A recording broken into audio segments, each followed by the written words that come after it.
Hello guys, आज का class हमारा स्टार्ट हो चुका है। 10th क्लास और 12th क्लास दोनों के लिए हैं। तो चलिए गाइस, आज का टॉपिक हमारा क्या होगा आप ही लोग बता सकते हैं। कल जो दर्पण सूत्र आप पढ़ाए थे उसमें कुछ हमारा डाउट हो रहा है, तो मैं चाहता हूं कि फिर से आप बता दीजिएगा तो मेरा डाउट क्लियर हो जाएगा। तो क्या आपने मेरा वीडियो देखा पूरा? वीडियो फुल देखा, लेकिन उसमें कहीं कहीं पर मेरा डाउट हो रहा है, तो मैं चाहता हूं कि फिर से समझ लेता तो मैं परीक्षा में बहुत ही आसानी से लिख सकता। अच्छा, तो आपको जो मैं अगले वीडियो में मैंने पहले भी जो वीडियो बनाया है दर्पण सूत्र के बारे में, वो आपको अच्छे से समझ में नहीं आया? नहीं, तो समझ में आया, लेकिन उतना अच्छा से समझ में नहीं आया। समझ में तो पूरा सबसे समझ में तो अइबे किया, लेकिन कहीं कहीं पर डाउट हो गया है। अच्छा, मतलब कि आपको याद नहीं हो रहा है कि कहाँ पर डाउट है। तो चलिए हम आज उस डाउट को आपको क्लियर कर ही देते हैं। वो हिंदी वाला लिखना है, वो कैसे लिखेंगे ये समझ ही में नहीं आ रहा है, कैसे लिखेंगे अपने से खुद से। अच्छा, तो चलिए हम आपको बता देते हैं। आपको अवतल दर्पण तो पता ही होगा। हाँ, अवतल दर्पण पता है। हाँ, तो चलिए हम अवतल दर्पण से आपको दर्पण सूत्र सिद्ध करके दिखाते हैं। दर्पण सूत्र आपको तो पता ही होगा। दर्पण सूत्र पता है। दर्पण सूत्र 1/f बराबर 1/u जोड़ 1/v, यही नू? हाँ, यही आपको समझ में नहीं आ रहा है। हाँ। हमने इसको बताया था अवतल दर्पण में, अवतल दर्पण द्वारा सिद्ध किया था, जो कि आपको अच्छे से समझ में नहीं आ रहा है। तो चलिए हम आपको आज इसको अच्छे से समझाते हैं। तो देखिए बाबू, इसके लिए क्या करना होगा, दर्पण सूत्र अवतल दर्पण द्वारा सिद्ध करना है। तो इसके लिए सबसे पहले आपको एक अवतल दर्पण बनाना होगा। तो अवतल दर्पण हम देखिए यहाँ पर बनाते हैं। देखिए ये हमारा एक अवतल दर्पण हो गया। इसका बाहरी भाग जो है ना वो कलाई किया हुआ रहता है अवतल दर्पण का। जब आप बाहरी भाग इस टाइप के फिगर बनाकर इसका बाहरी भाग पेंट कर देते हैं तो आपका ये अवतल दर्पण हो गया। अगर इसका हम भीतरी भाग पेंट कर देते नो, ये वाला खाली होता, तो ये क्या हो जाएगा, उत्तल दर्पण। तो हमको अवतल दर्पण से सिद्ध करना है, तो इसलिए हम इसका बाहरी भाग पेंट कर देते हैं। देखिए इसका एक हम नाम देते हैं। नाम क्या देते हैं? MN एक नाम देते हैं। इसका नाम MN क्यों, और दूसरा नहीं दे सकते हैं जैसे कि AB ऐसे करके? देखिए कोई भी दे सकते हैं, आप अपने हिसाब से कोई भी नाम दे सकते हैं। हम अपने हिसाब से दे रहे हैं, आप जब इसका सॉल्यूशन बनाइएगा तो अपने हिसाब से कोई भी नाम दे सकते हैं। कोई ज़रूरी नहीं है कि इसका नाम MN ही होगा। ठीक है, ठीक है। अब चलिए, इसमें अब ध्रुव होता है, एक ध्रुव होता है। ध्रुव तो आप समझते ही होंगे। तो देखिए ये इसका एक ध्रुव हो गया। इसमें एक मुख अक्ष होता है, ये देखिए मुख अक्ष हो गया। इस पर दो बिंदु स्थित होता है, एक वक्रता केंद्र स्थित होता है। वक्रता केंद्र को हमेशा C से सूचित करते हैं, इसको अपने हिसाब से नहीं रख सकते। ठीक है, तो ये देखिए ये मुख अक्ष हो गया, ये समझ रहे हैं। इसका ध्रुव कहाँ है? इसका ध्रुव देखिए, इसका ध्रुव ये है, इसको हम P से सूचित करते हैं। कैसे सूचित करेंगे? P से। तो इसका ये ध्रुव हो गया, ये मुख अक्ष हो गया। अब मुख अक्ष पर कौन बिंदु स्थित होता है? तो वक्रता केंद्र स्थित होता है। तो वक्रता केंद्र ये हो जो इसको हम C से सूचित करते हैं। ठीक है, C ध्रुव को हमें वक्रता केंद्र को हमेशा C से सूचित किया जाता है। और इस पर एक बिंदु और स्थित होता है, वो बिंदु क्या है जानते हैं? वो बिंदु है फोकस बिंदु। तो फोकस बिंदु आप जानते हैं कहाँ पर स्थित होगा? ध्रुव और वक्रता केंद्र के बीच में। बिल्कुल बिल्कुल, आप बोले सही। देखिए ध्रुव और वक्रता केंद्र के बीचों बीच जो होगा वहाँ पर क्या होगा? फोकस बिंदु F स्थित होगा। तो फोकस बिंदु को भी F से आप सूचित करेंगे, न कि ABC कोई शब्द से नहीं कर सकते हैं, F से ही करेंगे। ठीक है, ठीक है। अब इस पर एक हम वस्तु रखेंगे। एक हमने ये वस्तु रखा, कहाँ पर रखेंगे वस्तु? तो देखिए वक्रता केंद्र और अनंत के बीच में रखेंगे। ऐसे वस्तु कहीं पर भी रख के बना सकते हैं। हम आपको वक्रता केंद्र और अनंत के बीच वस्तु रख के सिद्ध करके दिखाते हैं, ठीक है, कोई दिक्कत नहीं ना है। नहीं। तो देखिए यहाँ पर हम एक वस्तु रखें, ये मान लीजिए हमारा एक ए बी एक वस्तु हो गया, इसका नाम ए बी दे देते हैं। अब देखिए यहाँ से मान लीजिए यहाँ से हम ट्रच मार रहे हैं, ठीक है, यहाँ से ट्रच मारे हैं तो इसको तो छेद कर ट्रच प्रकाश जाएगा नहीं कि तो एक ऊपर से जाएगा, ऐसे ऐसे गया एक किरण, ये किरण गया दर्पण से टकराया, दर्पण से जैसे ही टकराया दर्पण इसको परिवर्तित कर दी, ये परिवर्तित हुई तो ये क्या हो गया, फोकस बिंदु से होकर गुजर गई। यहाँ तक कोई दिक्कत नहीं। अब देखिए एक किरण यहाँ से आती है वो 90 डिग्री के कोण से और वक्रता केंद्र से होते हुए जाकर दर्पण से 90 डिग्री के कोण पर टकराई और पुनः वापस इधर से आई और 90 डिग्री के कोण पर टकराई और पुनः वापस उसी दिशा में मुड़ गई, ठीक है। ये किरण इधर से आई इधर से निकल गई, होगा से होगा। अब देखिए ये दोनों किरणें आपस में कहाँ पर कट रही हैं, तो ये इस बिंदु पर नहीं, फोकस दूरी हो रहा। हाँ हाँ ऐसे बोलना है, इस बिंदु पर नहीं, फोकस बिंदु और वक्रता केंद्र के बीच कट रही है ना। हाँ। तो हम कह सकते हैं कि ए बी वस्तु का प्रतिबिंब कहाँ बन रहा है, फोकस और वक्रता केंद्र के बीच बन रहा है। ये प्रतिबिंब कैसा बन रहा है, तो ये प्रतिबिंब उल्टा बन रहा है, क्या बन रहा है, A B dash A dash, यानी उल्टा बन रहा है। उल्टा कैसे हो जाएगा कि उल्टा है, देखिए ऐसे, देखिए ये ऊपर है तो ये नीचे है। अच्छा। इस टाइप से अगर इसका सीधा बनता ना तो ये प्रतिबिंब इधर यानी पीछे बनता, दर्पण के पीछे, तो वो पीछे जो बनता है उसको क्या बोलते हैं, आभासी प्रतिबिंब कहते हैं। समझ में आ रहा है। हाँ। आज जो दर्पण के आगे बनता है ठीक सामने, ये दर्पण के मुंह है, इसके सामने बन रहा है ना प्रतिबिंब, हाँ। तो इसको क्या बोलते हैं हम, उल्टा। वास्तविक प्रतिबिंब कहते हैं। और वास्तविक प्रतिबिंब हमेशा क्या बनता है, उल्टा बनता है। और वास्तविक ये दर्पण ये वस्तु की अपेक्षा क्या है, छोटा प्रतिबिंब है ना, तो ये वस्तु से छोटा है। तो इस टाइप के अगर क्वेश्चन पूछता है कभी कभी आपसे अच्छे से, एक नंबर में हाँ अच्छे से आप समझिएगा इसको, इस बात को कि कभी कभी पूछता है कि जब हम अवतल दर्पण के मुख्य अक्ष पर वक्रता केंद्र और अनंत के बीच वस्तु रखे हैं तो उसका प्रतिबिंब का प्रकृति कैसा होगा, तो आप बता सकते हैं कि उसका प्रतिबिंब फोकस और वक्रता केंद्र के बीच बनेगा और क्या होगा, वो वस्तु छोटा बनेगा। हाँ, और उल्टा, और प्रतिबिंब कैसा होगा, वास्तविक होगा। ये सबसे इम्पोर्टेंट बात है, आपको ध्यान रखना होगा, ठीक है। अब देखिए हम इतना तो फिगर आपको समझ में आ गया। हाँ।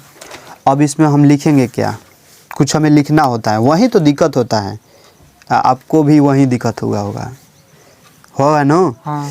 अब देखिए वो दिक्कत कैसे क्लियर करेंगे, तो सबसे पहले हम लिख देंगे दिया है, दिया है, दिया है लिख के का इसमें क्या क्या दिया है, देखिए क्या एम एन, जो काम इसमें किए हैं वही हाँ लिखेगा। हाँ जो इसमें काम किए हैं वही लिखेंगे। तो एम एन हमारा क्या है, एक अवतल दर्पण हाँ है। तो लिखेंगे एम एन एक अवतल दर्पण है जिसका, इसमें क्या है और क्या क्या है, जिसका ध्रुव क्या है, ध्रुव पी है, तो जिसका ध्रुव लिख देंगे ध्रुव पी तथा, अब उसके बाद क्या है, फोकस बिंदु एफ, फोकस बिंदु एफ, देखिए फोकस बिंदु एफ एवं वक्रता केंद्र सी है, एवं वक्रता केंद्र सी है। मुख्य अक्ष पर क्या है, एक वस्तु है, मुख्य अक्ष पर क्या है, एक वस्तु है, मुख्य अक्ष पर ए बी एक वस्तु है जो अनंत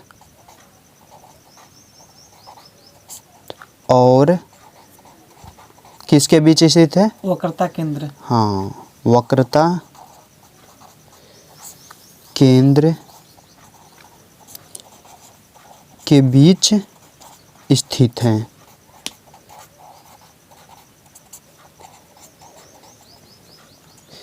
तो जिसका प्रतिबिंब कहाँ बन रहा है? प्रतिबिंब ए डैश बी डैश बन रहा है, स्थित है। जिसका प्रतिबिंब क्या बन रहा है? ए डैश बी डैश बन रहा है। इस प्रकार लिख देंगे, बस इतना ही लिख देंगे, आपका काम हो जाएगा। समझ में आया? हाँ। फिर अब उसके बाद क्या करेंगे? तो हमें क्या करना है? सिद्ध करना है। हाँ, तो हमें सिद्ध करना है 1/f बराबर 1/u प्लस 1/v। हाँ, तो हमें सिद्ध करना है 1/f बराबर 1/v जोड़ 1/u। कैसे भी लिख सकते हैं, इसको यहाँ कर दे, कोई दिक्कत नहीं। ठीक है, ठीक है। तो अब इसके बाद लिखेंगे प्रमाण। अब इसको साबित करने का प्रमाण हम करेंगे। अब हमें इसको सिद्ध करने का प्रमाण देना है, तो प्रमाण लिख देंगे यहाँ प्रमाण।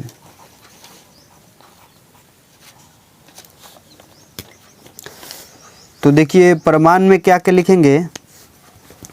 तो प्रमाण में हम चलेंगे फिगर से। ठीक है, तो देखिए फिगर में क्या क्या दी है, फिगर देखते हैं। फिगर आप देख लिए, आप में इसमें कुछ लग रहा है कि कहाँ से स्टार्ट करेंगे? इसमें नहीं लग रहा है? नहीं। तो देखिए इसमें त्रिभुज, देखिए इसमें कहाँ कहाँ त्रिभुज बन रहा है। तो देखिए एक ये वाला त्रिभुज बन रहा है, ध्यान से देखिए, बन रहा है। हाँ। तो इन दोनों त्रिभुज में चलेंगे।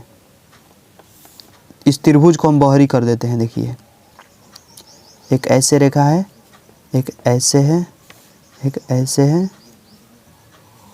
उस त्रिभुज को हमने बाहरी कर दिया, ये वाले त्रिभुज को कर दिया। हाँ। देखिए ए बी सी, अब बी डैश ए डैश। अब इसको हमें क्या सिद्ध करना है? समरूप सिद्ध करेंगे। समरूप समझ में आता है ना? हाँ। समरूप उसको कहते हैं जिसमें इसमें दो भुजा चाहे दो कोण अगर बराबर कर देते हैं तो उसको हम समरूप कहते हैं। समरूप हो जाता है, समरूपता से वो दोनों भुजा क्या हो जाएगा? उसका भुजा समानुपाती हो जाता है। तो लिखेंगे त्रिभुज ए बी सी तथा त्रिभुज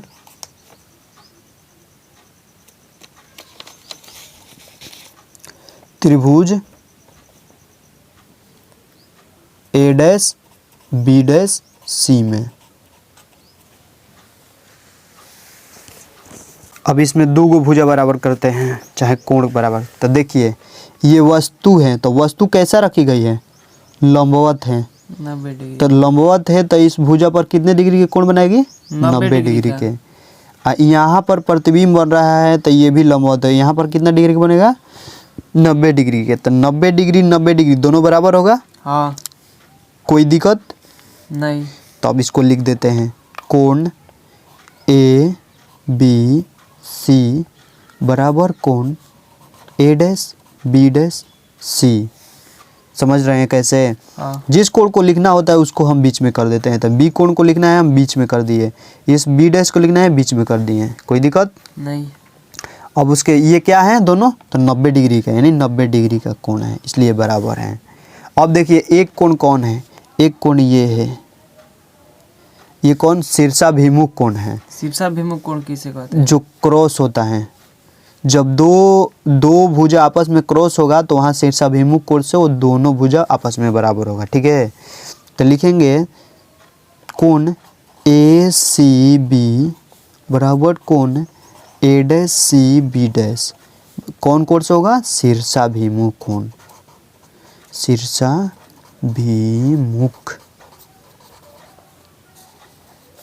कोण। कोई दिक्कत? देखिए इसमें दो गो भुजा बराबर हो गया। हाँ। जब दो को भुजा बराबर हो जाता है, वो हमने बोला पहले ही, जब दो कोण बराबर हो जाए चाहे दो भुजा बराबर हो जाए तो वो त्रिभुज क्या हो जाता है, आपस में समरूप हो जाता है। तो ये दोनों त्रिभुज क्या हो जाएगा आपस में, यानी त्रिभुज ए बी सी, इस टाइप के चिन्ह दे देंगे समरूप के लिए, ये समरूप का चिन्ह होता है त्रिभुज ए डैश बी डैश सी। इसका शर्त क्या हो जाएगा समरूप होने का, तो कोण से है नो, तो एंगल एंगल समरूपता से, समरूपता से। जब ये दो त्रिभुज आपस में समरूप हो गया तो इसका इसके भुजा को हम समानुपाती करेंगे। तो समानुपाती कैसे करेंगे, तो देखिए ए बी क्या है, लंब है ना, तो ए बी हम लंब लिख देते हैं, ए बी। इस त्रिभुज में ए बी लंब कौन हो जाएगा, ए डैश बी डैश हो जाएगा ना, तो इसको लिख देते हैं ए डैश बी डैश बटा में।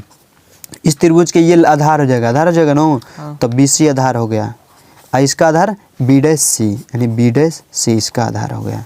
हमको जितना ज़रूरत है उसी को लिखेंगे, बाकी के नहीं लिखेंगे।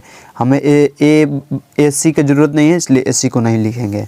हमारा इतना ही की ज़रूरत है तो इतना ही, इसको लिख लेते हैं समीकरण 1। कोई दिक्कत यहाँ तक नहीं। अब देखिए अगले टॉपिक क्या है, अगले त्रिभुज में चलते हैं। अब देखिए यहाँ अगला त्रिभुज कहाँ बन रहा है, ये देखिए अगला त्रिभुज ये बन रहा है, ये वाला दिख रहा है, हाँ एक ये बन रहा है। इन दो त्रिभुजों में चलेंगे। अब यहाँ पर नाम नहीं दिया गया है, तो यहाँ पर नाम डी दे देते हैं, डी बिंदु पर टकराई। तो इस त्रिभुज को हम पहले बाहरी कर देते हैं ताकि आपको अच्छे से समझ में आ जाए। ये B dash A dash, high F बिंदु है, हाई क्या है, हाई है पी, ये है डी। सेम इसके जैसा मैंने यहाँ त्रिभुज ले लिया, कोई दिक्कत। ये जो इस तरीके से है तो आप इस तरीके से कर दिए 90 डिग्री जैसा। देखिए ये दर्पण है, ये दर्पण का द्वारक छोटा होता है, इसलिए यहाँ पर हम एक अपने से मान सकते हैं, यहाँ पर पी डैश भी मान सकते हैं। एक ऐसे देखिए रेखा खींचकर, एक हमने ये ऐसे रेखा खींच दी है, इसको हम पी डैश मान लिए।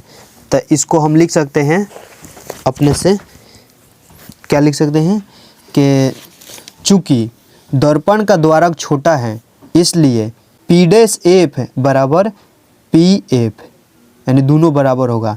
तो इस बिंदु के जगह पर हम P भी रख सकते हैं, यानी ये इसके बदले में हम इस बिंदु को ले सकते हैं। समझ में आ गया? ठीक है।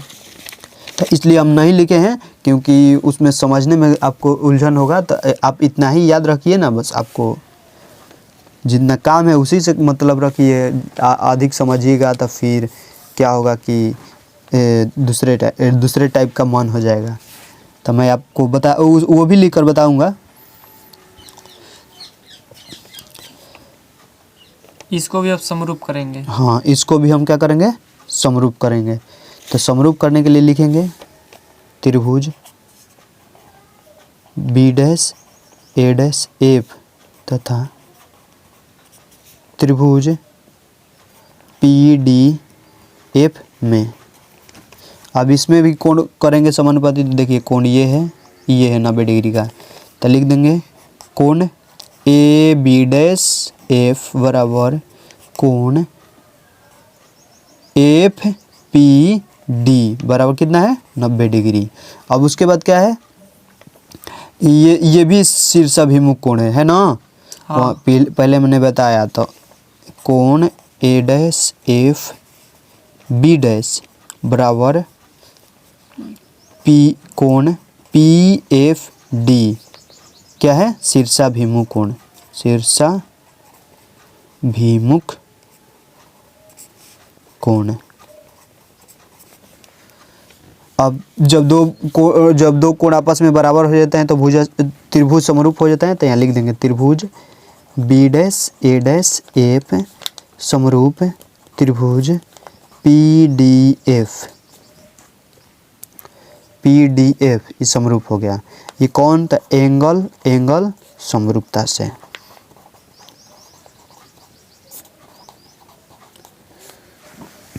अब इसके भुजा समानुपाती करेंगे। तो भुजा समानुपाती करते हैं। ये इसका डीपी है लंब, तो डीपी बटा में इसका लंब क्या होने ए डैश बी डैश, तो ए डैश बी डैश कर देते हैं बराबर इसका भुजा पी एफ है यानी आधार पी एफ है, तो इसका आधार हो जाएगा बी डैश एफ।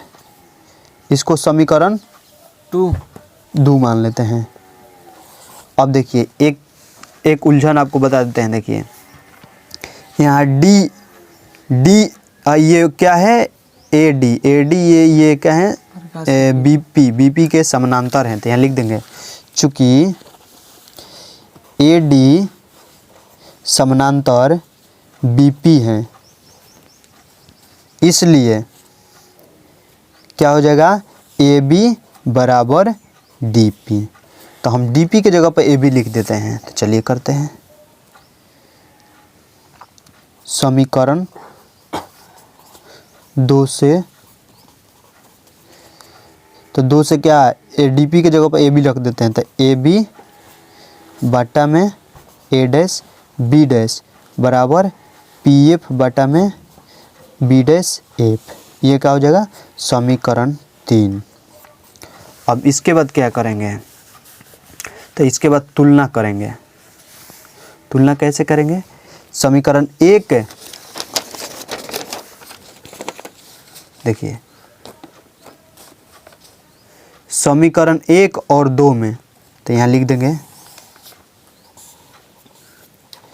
समीकरण 1 तथा 3 से, 1 तथा 3 से। समीकरण 1 देखिए कहाँ है, समीकरण 1 ये है, इसका ये वाला भाग LHS भाग और इसका LHS भाग, 3 का LHS भाग, ये दोनों बराबर हैं, तो इसका RHS भाग भी क्या होगा बराबर होगा। तो इसलिए हम लिख देंगे कि BC बटा बी डैश सी बराबर PF बटा में बी डैश एफ, ये लिख दिए। अब यहाँ पर हम चिन्ह परिपाटी लागू करेंगे। पहले इसको हम सभी दूरियां अब इसको ध्रुव से नापेंगे। ये BC को ध्रुव से नापेंगे, ये सभी जो BC B dash C PF ये बी डैश एफ है इसको हम ध्रुव से अब नापेंगे।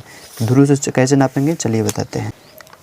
ये BC है, इसमें ध्रुव नहीं आ रहा है, ध्रुव तो P है, तो P आना चाहिए ना इसमें।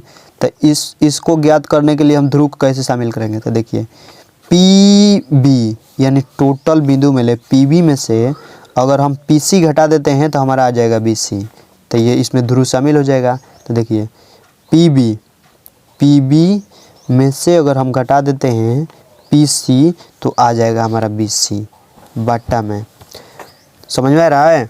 और से बताइए। देखिए BC है, ये BC ज्ञात करना है ये वाला।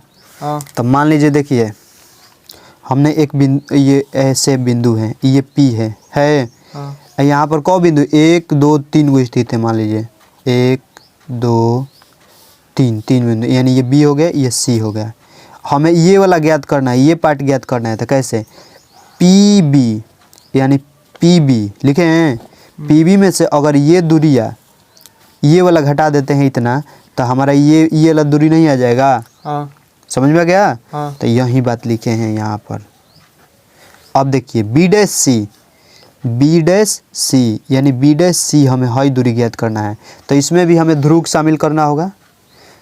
तो इस बताइए तो कैसे होगा। PC है। हाँ। यहाँ से यहाँ तक की कुल दूरी, तो PC में ले क्या घटा देंगे PB डैश घटा देंगे तो ये हमारा दूरी आ जाएगा। तो PB डैश घटा दिए तो हमारा दूरी आ गया। अब देखिए PF ऑलरेडी है जो ध्रुव से है नो। हाँ। ध्रुव से कनेक्ट है, तो इसको नहीं छेड़छाड़ करेंगे, इसको ज्यों के त्यों रख देते हैं। उसके बाद बी डैश एफ इस ध्रुव से कनेक्ट नहीं है, तो इसको ध्रुव से कनेक्ट करेंगे कैसे। तो PB डैश में ले अगर PF हम घटा देते हैं तो हमारा आ जाएगा बी डैश एफ। समझ में आ गया? हाँ। अब इसको हम चिन्ह परिपाटी लागू करेंगे। इसमें PB क्या है PC क्या है, तो यह देखिए लिख देते हैं P B, P B, P B यहाँ वस्तु है ना, तो पी बी हमारा क्या है, वस्तु दूरी है, वस्तु दूरी। अब वस्तु दूरी हमेशा ऋणात्मक होता है, इसलिए इसको हम माइनस कर देते हैं। अब उसके बाद क्या है, P C, P C, P C क्या है, पी सी, पी सी यहाँ पर वक्रता केंद्र है, वक्रता केंद्र है तो वक्रता केंद्र को आर से सूचित करते हैं। उसके बाद हमारा है पी एफ, पी एफ क्या है, फोकस दूरी है, तो फोकस दूरी के एफ से सूचित करते हैं। अब फोकस दूरी वास्तविक है यानी दर्पण के आगे है, इसलिए ये भी ऋणात्मक हो जाएगा। ये हाँ एक है P B dash, P B dash, तो यहाँ पर क्या प्रतिबिंब बन रहा है, तो ये क्या होगा, प्रतिबिंब दूरी, तो प्रतिबिंब दूरी भी। ये प्रतिबिंब कैसा बन रहा है, वास्तविक बन रहा है, तो ये भी ऋणात्मक हो जाएगा। इसको हम क्या लिख सकते हैं, r बराबर 2f, f क्या होता है माइनस में, तो माइनस में हो गया 2f। देखिए कैसे हो जाएगा, ये वाला f ये दूरी, ये दोनों समान होता है, तो यानी एक f कितना है, 2f हो जाएगा, तो इसलिए r बराबर 2f हो जाता है। माइनस वास्तविक है तो, हाँ वास्तविक है तो माइनस, जो वास्तविक होगा वो माइनस लगेगा। हाँ ऋणात्मक। अगर दर्पण के अगर पीछे बनता तो ये माइनस नहीं होता। अब इसको हम इसमें पुट करते हैं, तो यहाँ लिख देंगे चिन्ह परिपाटी से, चिन्ह परिपाटी से।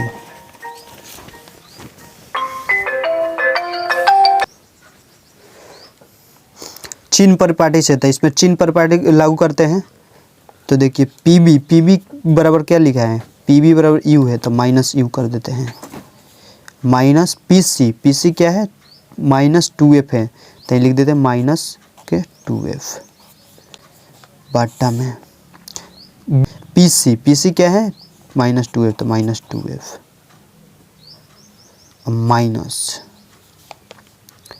P B dash, P B dash, P B dash है -b, तो -b हो जाएगा बराबर पी एफ कितना है f है, तो -f, और P B dash, P B dash है -b, तो -v, अब फिर पी एफ कितना है, तो पी एफ हमारा है -f, तो -f लिख देते हैं।